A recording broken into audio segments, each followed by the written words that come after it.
Hey guys, it's Leah B from Prestige Veteran Medical Consulting. I'm a U.S. Army veteran, physician assistant, and former compensation and pension examiner. Today, I wanted to come on and do a video about what to expect at a lumbar, spine, or low back pain C&P exam for VA disability. So, C&P exam is short for compensation and pension examination. So I've done several videos related to what to expect at a C&P exam and gotten a lot of really great feedback. So I hope this one is also helpful for some of you that may be prepping for a low back pain C&P. So the first thing that's going to happen is after you have filed your claim for your low back condition, you're going to receive a packet in the mail that's going to tell you where to go, who the doctor is that's going to be examining you, and what time, the location, date, all that kind of stuff.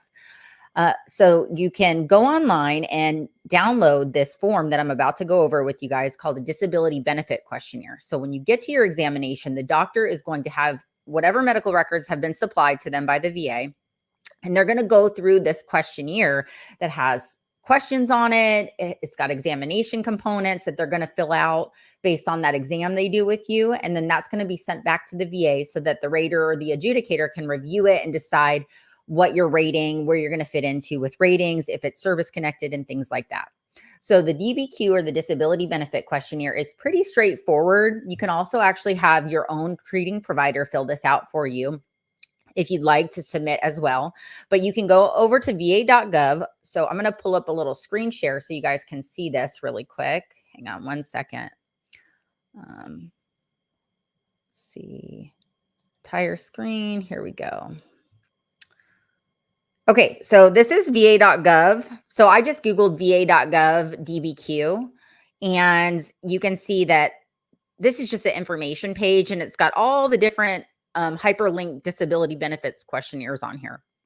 Okay, every category: gastrointestinal, genitourinary, gynecologic, infectious disease, musculoskeletal. So down here in the musculoskeletal, I went ahead and clicked on this back DBQ right here. So let me open that up. So here's a copy of it. You can see that it came from benefits.va.gov. I'm going to see if I can make this a little larger for you guys.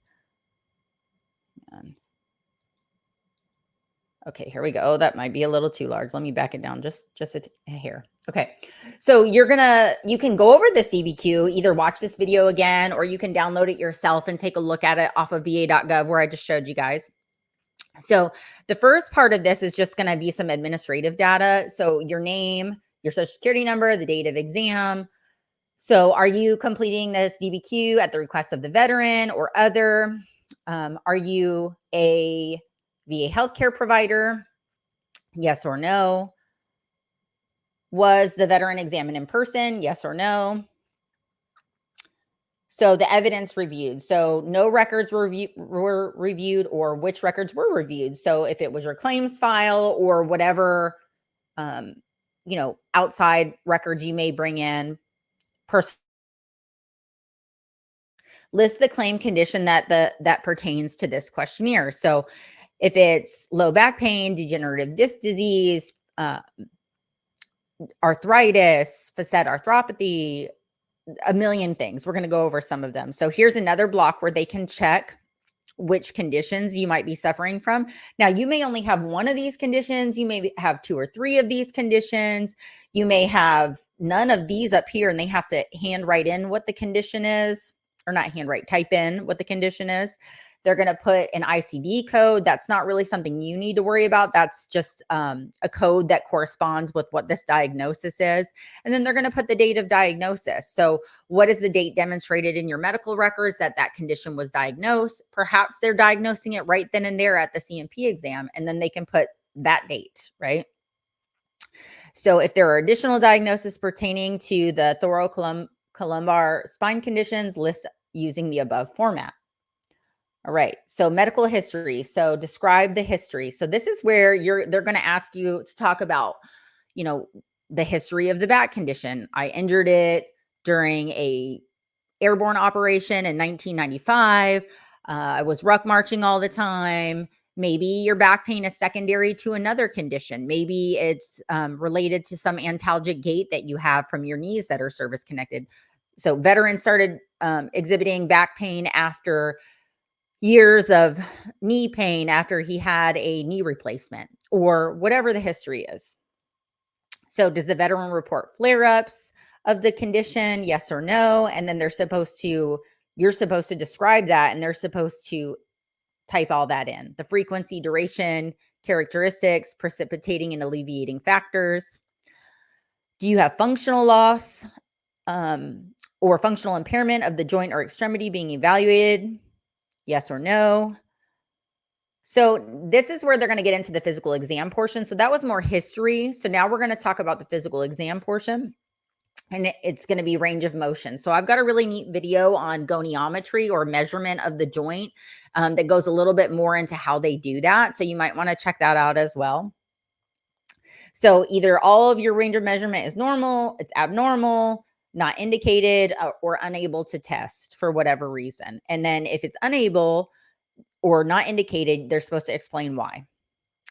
If it is outside of normal, but it is normal for the veteran, for example, if the person is, older and really just can't move because of, their age, or maybe they're extremely obese or something like that, they're supposed to document any of those extra factors. Does it contribute to functional loss? If yes, please explain. So here they're going to talk about passive and active range of motion, meaning you actively moving the joint or them moving it for you. Okay. That comes into play more with extremities, because it's really hard for them to move your back for you. As opposed to like a knee, you can just lay there and they can move it, or your elbow or your wrist. So can testing be performed? And yes or no? And then the active range of motion, perform active range of motion. They're supposed to put your measurements. So flexion, extension. So I always talk about this in my goniometry video, or I did talk about this. So flexion, if you get confused, is when the joint gets smaller. And then extension is when the angle gets larger. So for example, if I flex my finger, the angle is going to be a less degree. And if I extend it, it's going to be a higher degree, right? So flexion, extension. If you're bending over at the waist, that's going to be back flexion. And then extension is kind of bending backwards. I hope that makes sense. So left lateral flexion, obviously to the left, right is going to be to the right. Rotation, you're going to rotate at the waist. So if you had pain, they're supposed to document at which, flexion, extension, or whatever was the pain.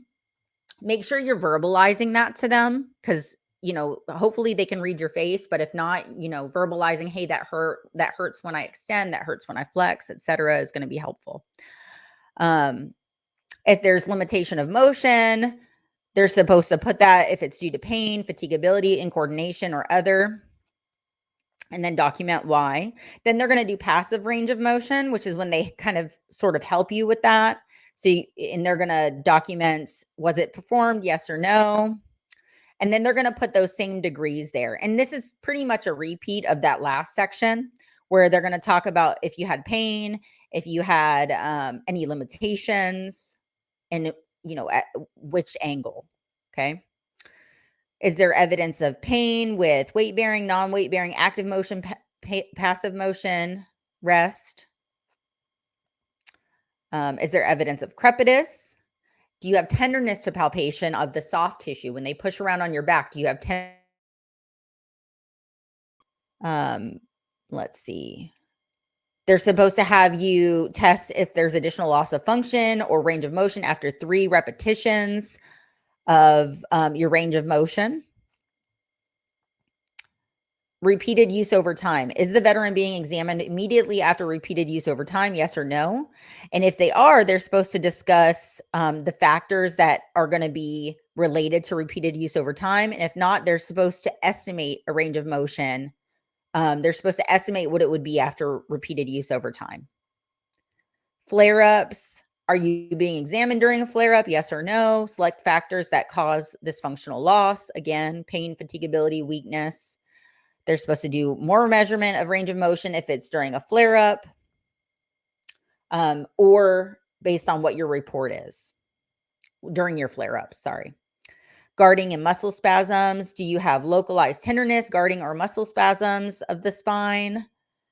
And they're supposed to discuss that. I know this is a long one, guys. We're getting through it though. Guarding, is it resulting in abnormal gait or abnormal spine contour? Additional factors contributing to disability. It interferes with you sitting, disturbs you with walking, you've got swelling, deformity, atrophy of disuse, instability.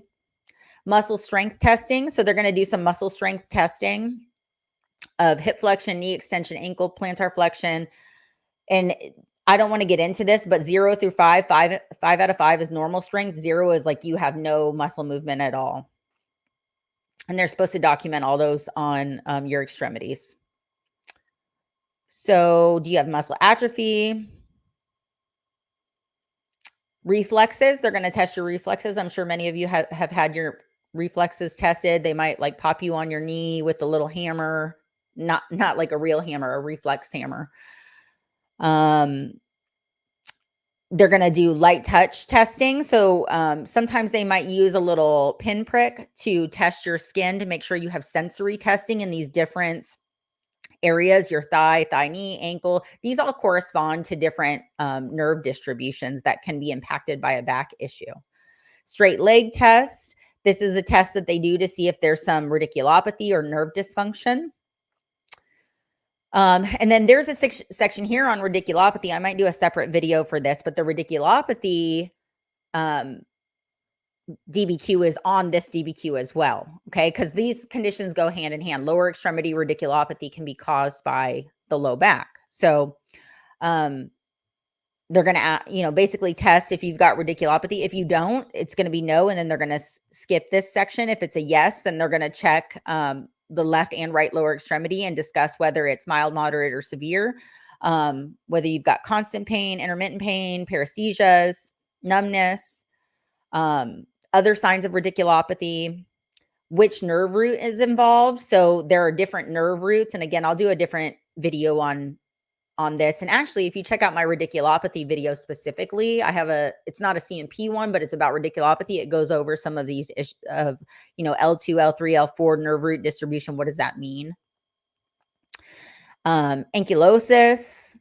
So this is a condition where the entire spine can be fixed in flexion or extension, and the ankylosis results in one of the following: difficulty walking because of a limited line of vision, restricted opening of the mouth, and chewing. That's for the neck. You can kind of read over some of that, but it's when a spinal segment is kind of like fixed. So is there evidence of that? Yes or no? If there is, they're supposed to discuss that. Other neurologic abnormalities. Are you having bladder problems? Maybe erectile dysfunction. They're supposed to document that. Intervertebral disc syndrome. So this is a section on intervertebral disc syndrome. If you've got that. This is about bed rest. They're supposed to document how much bed rest. There's a bunch of choices here. So medical history. So this is just medical history about the intervertebral disc syndrome and medical records about that. Assistive devices. Are you in a wheelchair? Do you use braces? Do you have to use crutches, a cane, a walker? So this is an interesting section that can kind of lead into, it's on most of the orthopedic DBQs. So this is how they assess, part of what they assess for some of the special monthly compensations that are outside of the regular compensation matrix for the lumbar spine. You can get additional compensation if, for example, we're talking about a ankle and your ankle would be better served to be amputated than to be on. You might receive extra compensation. Okay. It doesn't really apply super a lot to the back because you can't really amputate your back or give a back prosthesis, but due to the veterans thoracolumbar spine condition is functional impairment of the extremity such that no effective function remains other than by an amputation with prosthesis. So maybe if it's, you've got nerve dysfunction that's so bad that's affecting the lower extremity or upper extremity, this might apply then. So other pertinent physical findings about scars, there's usually going to be a scar section on almost every DBQ. And then if you've got a scar, maybe you had a back surgery or something, you can get compensation for a secondary condition for the scar. Diagnostic testing. Have you had MRI, CT scan, X-rays, EMGs, things like that? They're supposed to document that. Do you have post-traumatic arthritis? Yes or no? And then functional impact. How does this impact you in the workplace? And then some extra remarks. And then they're supposed to sign it, right? And they're going to put their information. So let me get off this screen share real quick. Okay, so I hope this was helpful to you guys. I know that was kind of a long one. Please drop some comments if you have any questions. Check out that goniometry video and the radiculopathy video, as they may also be helpful. And thanks for watching. All right, see ya.